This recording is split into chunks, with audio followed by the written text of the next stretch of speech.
Welcome. Thank you all for coming. I'm looking at myself in this. Oh, do you want to record? I just pressed. Oh dear. Yeah. Okay. Maybe just let the. Welcome everybody. My name is Lynn Cubba. This Gunnison Basin chapter of Colorado Native Plant Society just started this chapter. I'm pretty excited about it. Thank you for coming. It's always hard to like this. You want to be home and all that. We have an informative talk tonight, and Dominique Navarado has offered to share her expertise in what she's been working with, and that has to do with weeds and working with communities. I'm going to introduce Dominique now. She is with the Master's in Environmental Management at Western Colorado University. She's dedicated her career to environmental stewardship and community service. And as the former director of the Greater Arkansas River Nature Association, Dominique worked in urban and rural ecosystem health in the Upper Arkansas Valley. She currently lives in Salida. She couldn't be here this evening due to some unforeseen circumstances. She's kindly offered to do this via Zoom.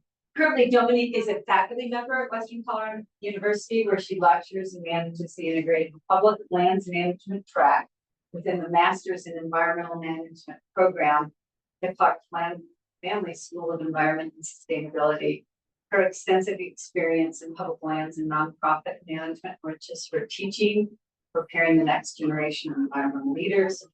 Through her role at Western, Dominique also administers the Western Alliance for Reclamation Management, a nonprofit dedicated to preparing the next generation of mine reclamation professionals. In addition to her role at Western, Dominique serves on the Salida City Council, addressing critical issues such as housing, affordability, and sustainable development. Her commitment to her community is evident in her efforts to balance environmental protection with the needs of Salida's residents. And just before she begins to speak, I wanted to say, on behalf of Colorado Native Plant Society, I hope you all can join that group. It's particularly critical right now because some funding that may have been coming from federal government is not going to be coming, or it's not anticipated to be coming. So we are driven by membership. And I can talk to you more about that. And so with that, please, Dominique, if you would, thank you. And I'll get out of the way.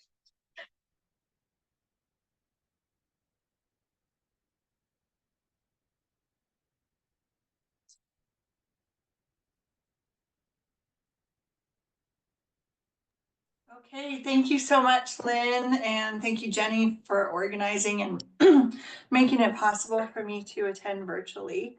Can you all hear me okay? Yes.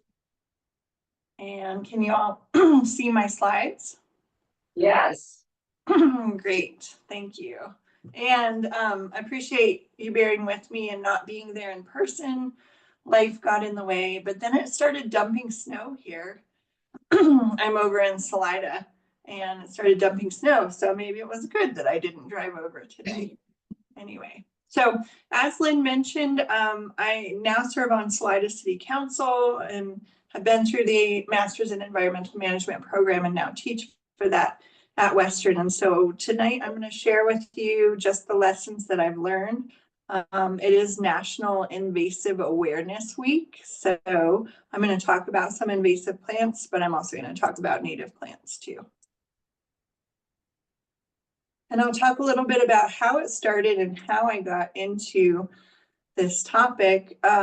Really, when I moved back to Salida, I'm from Salida originally. I moved back about 16 years ago. And after having my daughter, who's now 13, I was going back to work. And I had been a teacher before, a high school and middle school teacher. And I was ready to go back to work. And this awesome AmeriCorps Vista opportunity opened up at the Greater Arkansas River Nature Association.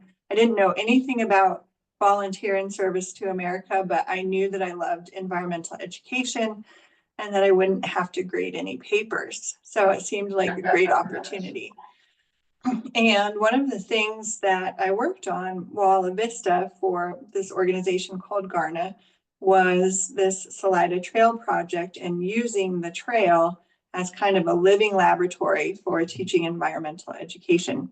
And so you'll see in the picture there, with the woman with the red shirt on and the green vest, are two people that are really critical to this story. The one with the red shirt is Maggie Gaddis, who's now the director of the Colorado Native Plant Society, or CONIPS, as it's fondly called.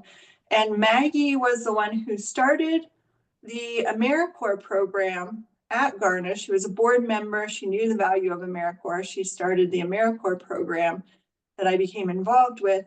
And she also started this Salida Trail project, recognizing the need to restore this trail. The trail actually came from a Rails to Trails project where it took the place of the train tracks of the old Monarch Spur Railroad. And so if you're familiar at all with Salida, this trail now runs from the river out towards the Walmart area and through all kinds of pasture lands and ranches, as well as the urban area. And it's really, really cool. I especially appreciate it because I used to play on those train tracks as a kid. The train wasn't running anymore, but we used to play on those train tracks, and it wasn't as welcoming for kids as it is now. It's really a community gathering place, which is pretty cool. So the woman that had it, one of the people that had it converted to this trail is Donna Rhodes, and she's standing there in the green vest. She's part of Salida Area Parks, Open Space and Trails, which is a neat organization that makes trails happen for the city of Salida. So all of this led to the Salida Trail Ecological Restoration Project. And these are all the organizations that were part of that. Garna, who I've already mentioned, the Central Colorado Conservancy is our local land trust. Salida Area Parks, Open Space and Trails was really kind of filling the gap for trails and open space development within the city of Salida before we really had an established kind of parks and rec department, which we do now. But the ladies that started SPOT are just saints, and I can't say enough good things about what they've done for the community. And Colorado Parks and Wildlife was involved too, because we're really looking to establish an urban wildlife habitat corridor. The other person who was really instrumental in starting this was Susan Tweet. And if you're not familiar, Susan is a really incredible nature writer, in addition to being an restoration ecologist and botanist. She had originally done invasive mitigation work in Yellowstone National Park. And at one point, she and her then husband, Richard Cabe, bought this piece of property along what was the railroad tracks then. That was an old industrial kind of dumping ground.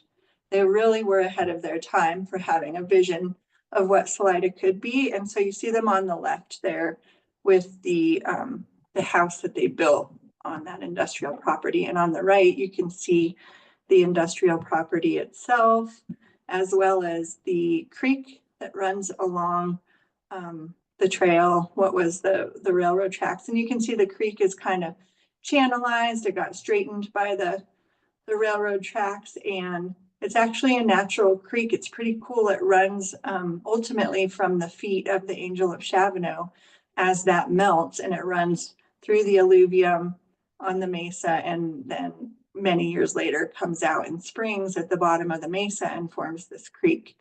Sadly, it's called Ditch Creek, which is a confusing name, but it is a natural creek. And that's important for the restoration story too, I think. So I've shared a link in the chat, and I'll share it with Lynn as well. Make sure she has your email address. And Susan Tweet just did a talk with Colorado Native Plant Society last year about this same project. It's called The Ditch in the Meadow, and she talks about the restoration efforts that went into this. So the picture with right up above where it says photo credit is what that section of trail that Susan worked on restoring kind of looks like now. And it's like a 1 block section that she just concentrated on restoring for like 19 years. And those of us involved in restoration know that it's truly work for the patient, right? So she spent 19 years, and there's all kinds of cottonwoods and willow trees, but also milkweed, because it is the monarch spur trail after all. So encouraging monarch habitat there, penstemons and little deer kind of frolicking through her front yard there. So Susan's section of restored block was really the inspiration for us saying, let's do this with the rest of the trail. And this could be a really great habitat corridor for wildlife. Of course, as big, big sexy wildlife use it, like the deer, but we were really thinking about birds and pollinators.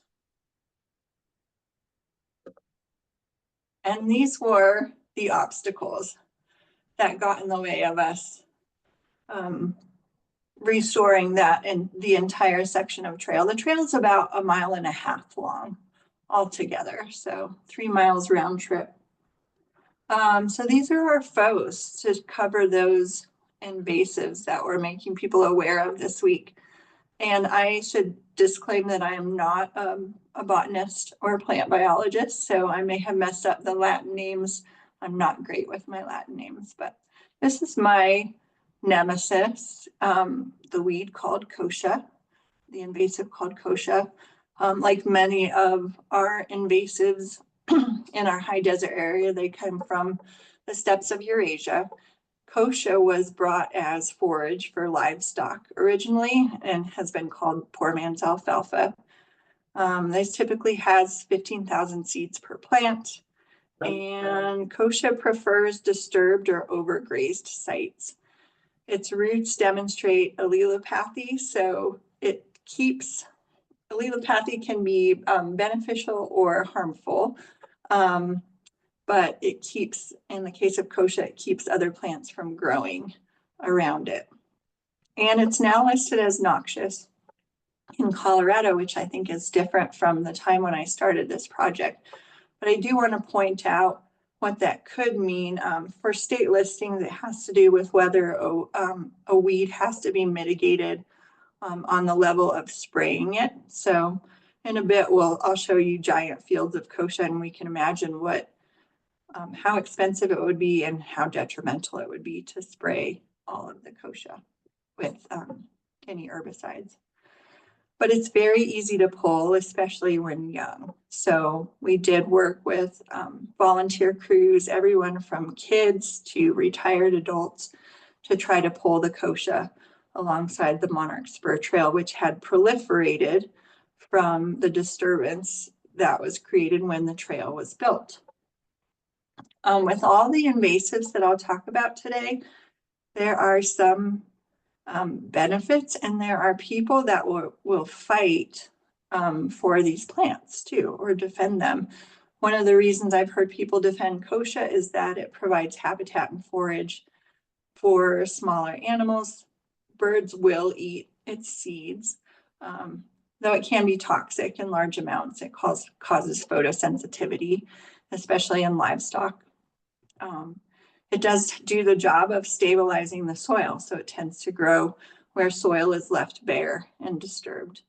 And then I've heard it can be used medicinally as a kidney tonic, though I haven't tried that one myself. Feel free to jump in if you have any questions.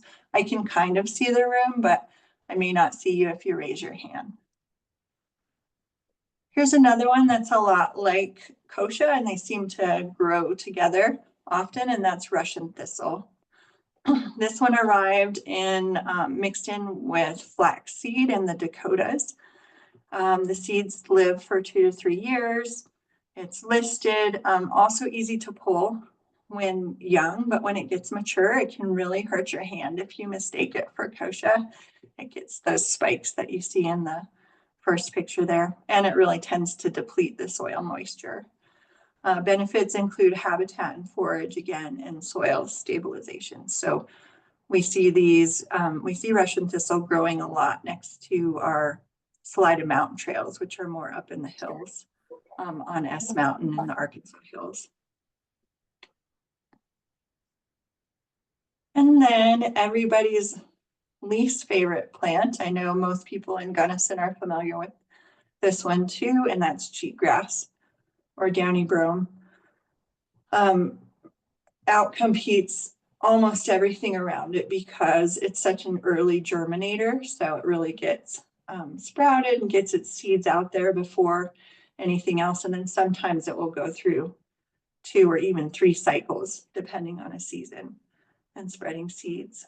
Also very easy to pull, particularly when it's young, and it becomes easy to recognize by like the purple tinge on its leaves when it's young. And it's also one of the only grasses sprouting early in the spring.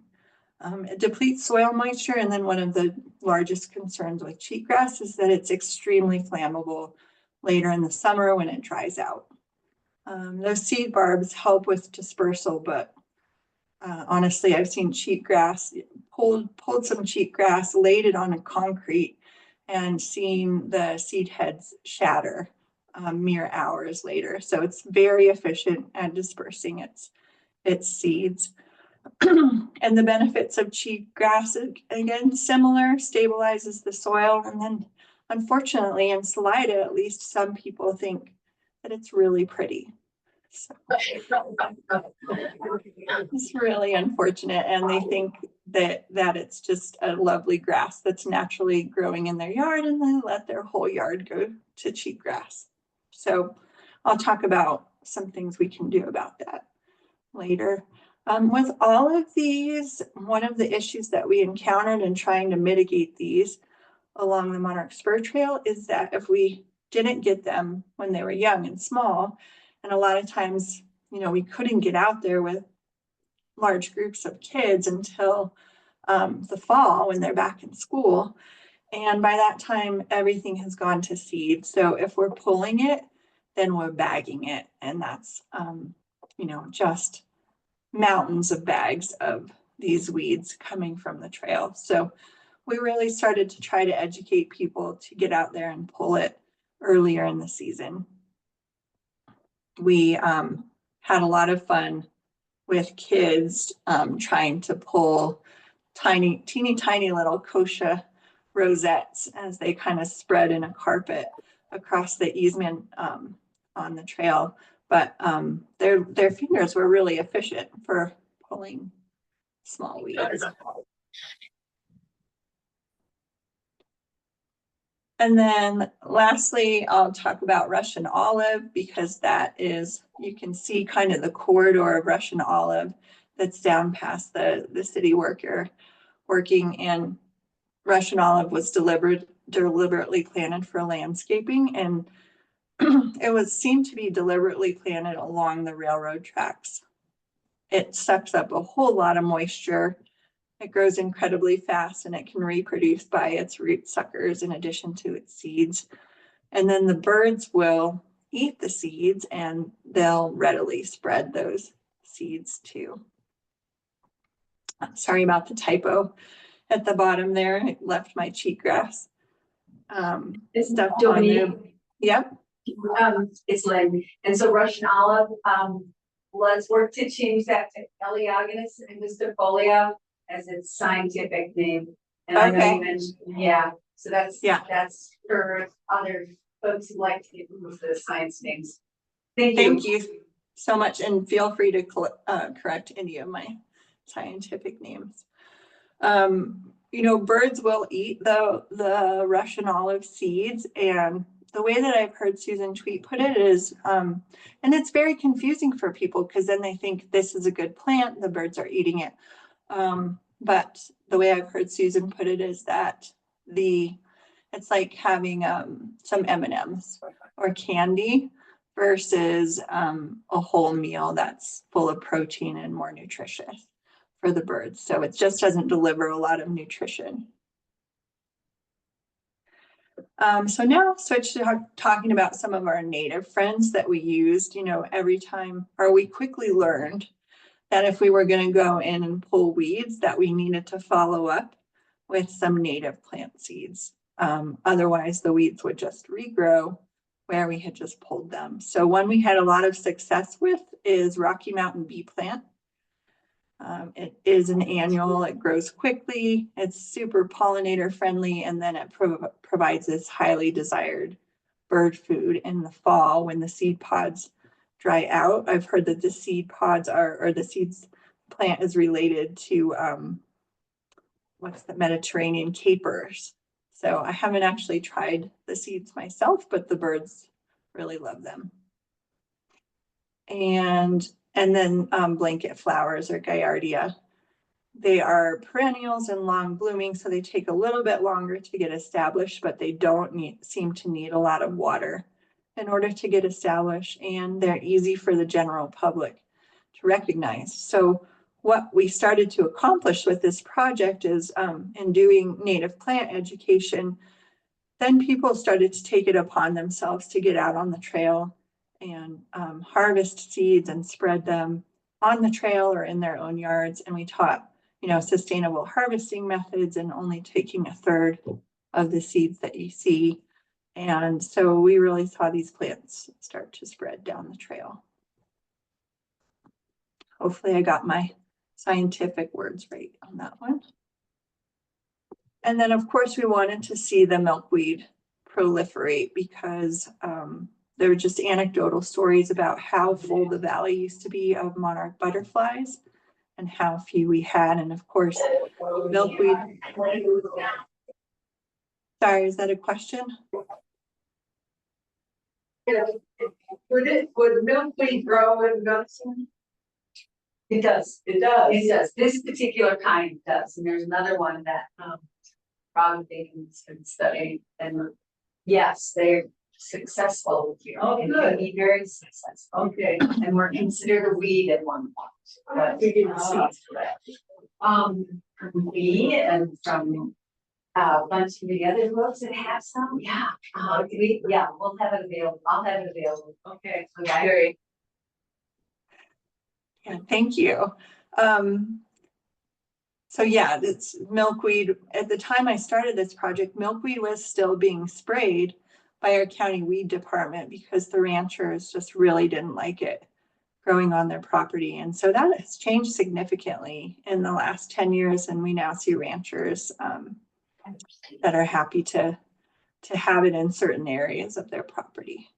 So it smells amazing, super pollinator friendly when it's blooming. And of course, it's highly desired as that monarch butterfly host nursery where the monarchs will lay their eggs on the bottom of the leaves. And then those caterpillars will, once they hatch, start munching away at that milkweed. And then of course, it's super fun busting open those seed pods in the fall when they dry out.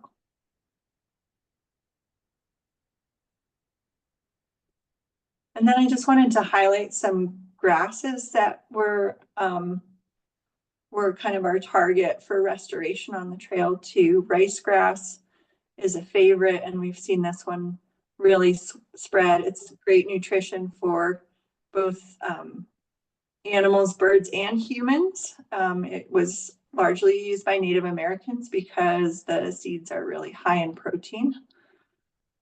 It helps develop those deep root systems to help restore and stabilize the soil. And this was important because, again, we're talking a lot about an old railroad bed, so industrial soils. And so the rice grass developing those deep root systems, of course, puts microbes into that soil and can help restore industrial soils.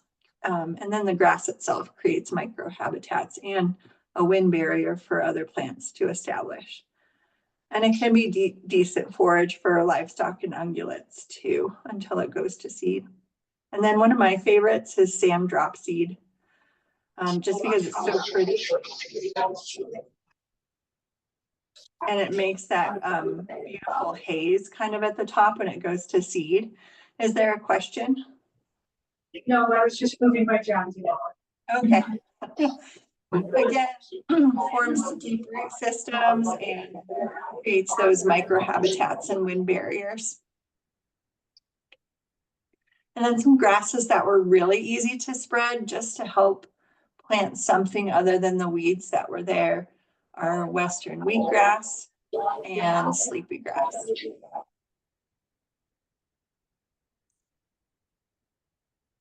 And then we started to mess around with trees because we had these rows of Russian olives. We really wanted to do something about them. And people using the trail were very, very attached to the Russian olives. So they liked them for shade. It seemed like the birds and animals liked the Russian olives, and they had been there for a long time. So people were attached to them. So we started messing around with trees, planting a lot of trees, willows and cottonwoods, but recognizing that they would need to be watered. So we even had volunteers going out, adopted trail volunteers going out and watering some of those trees. But we did stumble upon, Susan helped us find this New Mexico privet, and there was a version of it that was called something like Best Boy or something like that, that would grow really fast. And so we started messing around with planting some of these and would just slowly take down a Russian olive and then plant one of these nearby in an effort to try to do something about those Russian olives. So that's kind of my talk about the trail itself, but what that led me to start to consider was how, I would see these volunteers working so hard to mitigate the weeds. And as we started to have more and more development in the city of Salida, I started to see these giant fields of kochia spring up, kochia and cheatgrass. We had one development area that was a working ranch that got dewatered, and the water was actually bought by the city of Salida, and then the city, some of the pieces of land were sold off, and some of them are still being developed by the city. But as they were getting developed, because all the soil was getting disturbed, they were just becoming giant kochia factories. So honestly, it's one of the reasons that I ran for city council, because it's such a pet peeve of mine to see people just not being aware of invasives and how their practices are encouraging invasives. So I ran for city council and I've tried to address it through policy efforts. One of those is through trail building. So even trail building in town, that's still being done by Salida Area Parks, Open Space and Trails, or the city itself. Just making sure that the trail builders know to invest some native seeds into the seed bank when they're, at the edges on the sides of that trail. We had quite a lot of proliferation up, the S Mountain trails or Arc Valley, Arc Hill trails on either side of the valley that you see here. And finally, our Salida Mountain trails started to catch the idea that they had to mitigate the weeds too, in addition to just building trails. So they are now doing an excellent job of that. And I think it's starting to become more common practice with trail builders everywhere. I know that one trail builder, Tony Boone, talks to me about it a lot, how they're talking about it at conferences and that kind of thing. So I also am working hard to make sure that native plantings and mitigating invasives is included in our land use codes. So Chaffee County just adopted a new land use code last fall, and they did a great job, I think, of including wording about landscaping, using native plants, and being considerate of natural resources, and mitigating invasive and noxious weeds on the property, and that it be done quickly after a property is developed. I mean, one of the really critical things in the land use code is just making sure that development happens closer to the city center rather than kind of sprawling across Chaffee County, because with each development, there's the opportunity for invasive propagation. with the city, we are following on the heels of Chaffey County in updating our code. So we're in that process now. But one of the things that I discovered last summer is that we have in our code currently that all houses have to mow any plant growth. It can't be higher than 12 inches. So everything has to be mowed. And so if that is a yard full of cheat grass and it's gone to seed and then somebody mows it, that's really detrimental. So I'm talking with our community development committee that's writing the new land use code about taking out that restriction. I would really like to see it be codified. One thing I did learn though is that our code enforcement officers were using the iSeek app. So if they got called, and it has to be a neighbor that calls on their neighbor basically to report that their yard is unkempt or whatever. So when the code enforcement officer goes there, they use the iSeek app to see what those plants are that are growing over a foot. And if they're native plants, then they don't require the property owner to mow them, which is really great. Dominique, I have a question on that. Maybe you can clarify for us what iSeek is and how that can help.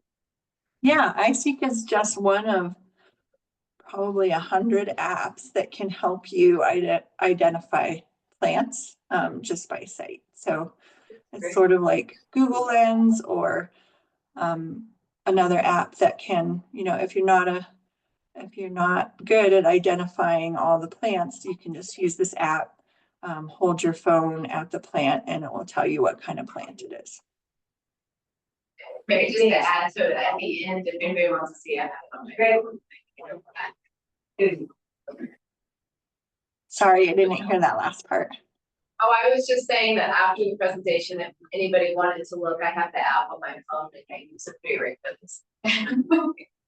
It's really reassuring to know that that's the app that you're using sometimes, Jenny. That's great. It's not always accurate, but it's pretty good. And it's from iNaturalist. If you're familiar with iNaturalist, they develop iSeek. The other thing I forgot to mention is that on the trail, we had some fun planting different habitat islands where there was plenty of open space. And so we did include some shrubs like snowberries, woods rose, different trees, grasses, and forbs in kind of like a multi-layered, multi-level habitat island. And we even won a Habitat Hero Award from the Audubon Society for those. And then for a time, volunteers did water these, and we even had access to the city's watering truck, and a volunteer would drive it up the trail and water these plants, which was pretty cool. And then we eventually got cut off from driving the city's water truck, which was a bummer. So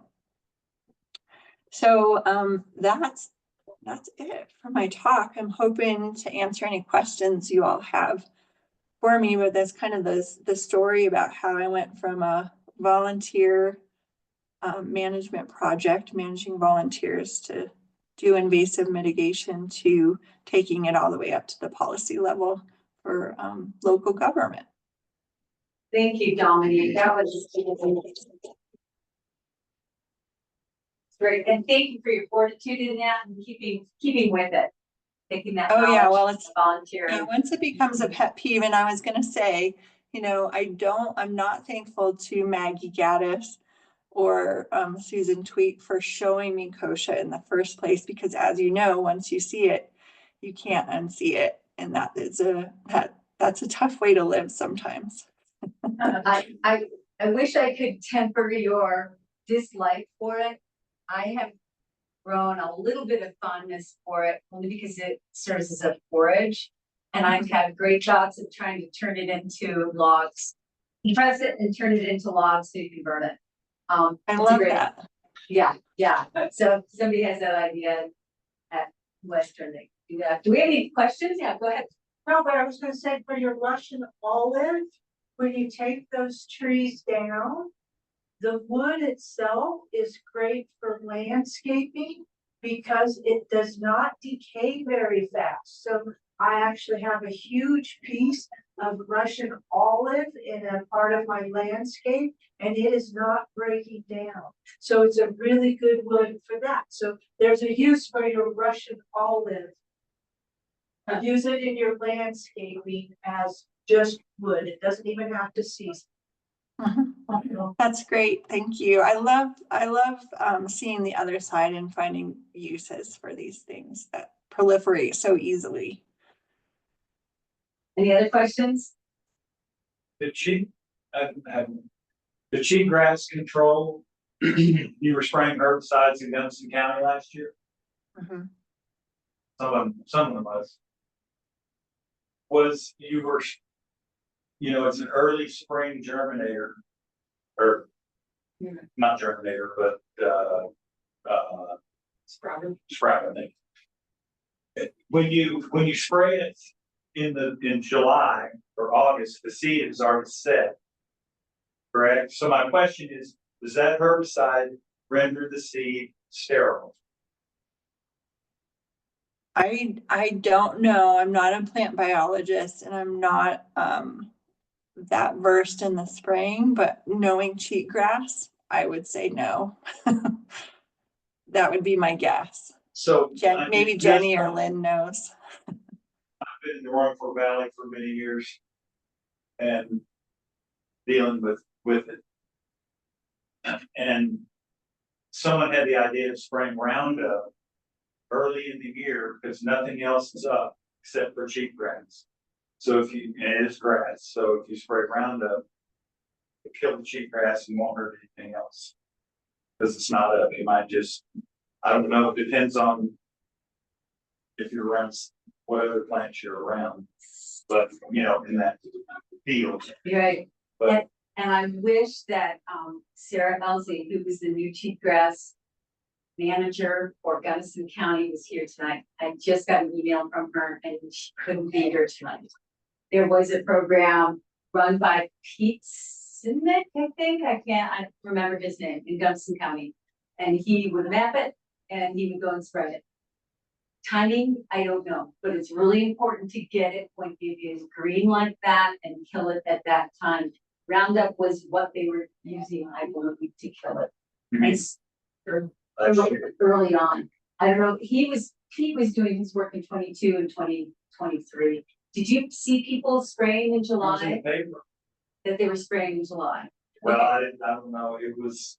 It seemed to me it was at the wrong time. late. So I wish Sarah was here tonight and we could all talk to her about, hey, what's the timing on this? Did you map it last year? Can you get it early this year when it's first thing out? Because I think you brought up a really good point about it. Cheatgrass wasn't here in the early 90s. We didn't have speck of it. And it just started coming in when we really started getting a whole bunch of trail work done and when there's a bunch of construction going on. And lo and behold, it decided to come here as well. But I think your point is well taken. And I'll be talking with Sarah shortly, if not tomorrow, and asking her about that. So really appreciate that question coming up. It's an important one. Because once cheatgrass goes to seed and we know it's pretty early, it's in the ground. And I don't know whether anything can kill it at that moment. So see, unless anybody else knows. Yeah, I'm not sure about your question. I can look into it. I do know that Peter helped develop like a app and we can share it. It's like a very simple, so if you're out hiking and you see cheatgrass, you can just like type in the location, like basically put the location so that they are aware. So but the key for I think Gunnison is like catching it early and trying to identify where we're seeing it spread. So it's like a real simple app. Do you know the names of that EMAP one? Yeah. Cheat map. Okay. So, Barb, you already have it. I pulled cheatgrass last year. They gave it that. Then we have events here where we go and pull cheatgrass and that kind of thing. All right. Any other questions for Dominique? Was the Russian thistle the same as tumbleweed? That's Yeah, what I so- always called it. Yeah, Russian thistle and Everything- kochia are both referred to as tumbleweed because they do both tumble their stem fins in the fall as they dry out. And for us over here on this side of the pass, it's usually like November, December that they start tumbling. And it's an excellent seed dispersal method, so. Definitely. Any other questions? I have a couple of things that I wanted to mention. And Dominique, you might be interested in this. I don't know if you can see it, but I'll read the titles for you. Invasive plant medicine. So this is a book about using invasive species medicinally. Be careful. I've actually tried to eat the pods of milkweed. We all know that milkweed's toxic, right? But apparently, according to this book by hearing long ago, edible plants, you take the pods that are about this size, and they're not real corky or anything, and you just saute them. I've tried it for a little bit. I haven't died yet, so I'm gonna get there. This is a pretty interesting book. I haven't read it yet. If anyone wants to borrow it, you're more than welcome to. Dominique, it's called Invasive Plant Medicine, Ecological Benefits and Healing Abilities of Invasive, by a fellow named Timothy Lee Scott. So if you're ever interested in that. Couple things about invasives in Gunnison County. And Dominique, I don't want to keep you any longer. I know this has been a long day for you. No, it's okay. I'm interested to listen, Lynn. Go ahead. Okay. Cold Harbor Institute has an effort to deal with invasives on their property. They couldn't be here to talk about their program and what they want to do. They're going to be looking for volunteers to help with invasive species on their property. They're also going to be looking for people to do cottonwood planting, I believe, as well as some transects out there. They will be speaking to us March 10th at our next meeting, which Dr. Robin Basin is going to talk about milk vetches. We have two species that are of particular interest in this valley, so she'll speak to those. But we also have Cold Harbor Institute folks coming to talk a little bit about helping them out. In our area, I think of the species that are invasive here. We don't have Russian olive here, too cold. We do have cheatgrass. We've got tumbleweed, Russian amethyst. We've got toadflax. And toadflax is a lovely looking plant. It's like butter and eggs. It's just a sweet one, but once it starts, it's really hard to get rid of. Once you start pulling it, its roots just go crazy. Canada thistle, that is my nemesis. Like kosher for you, Canada thistle is mine. I just have a little tough time with that. We have a lot of books. Yeah, you got, yeah, kosher on any kind of sidewalk, dirt area, it's gonna. One of the big points about pulling invasives, if you don't put something in its stead, you will get that invasive back. So one of the things I think that we can do to Colorado, our chapter, is if we work on some of these things, make sure that we have a seed source or something like that. I don't think I have anything else, but if there are any questions about locally what we can do for invasives, I know people do use Roundup. Pulling is a good thing for certain species, but preparing the soil, killing the soils by sometimes putting black plastic over the top of it and killing those right away, and then planting your native seeds or whatever you have in mind. That's another way to go. Yeah, It looks like a dandelion, but it's like a dandelion on steroids. okay. How big is the flower?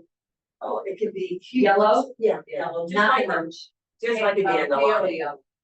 You see them around town, you see them out on the trails now. It's a salsa fig, and it isn't a noxious plant. So we do. Yeah, but you can eat the Tuber. yeah.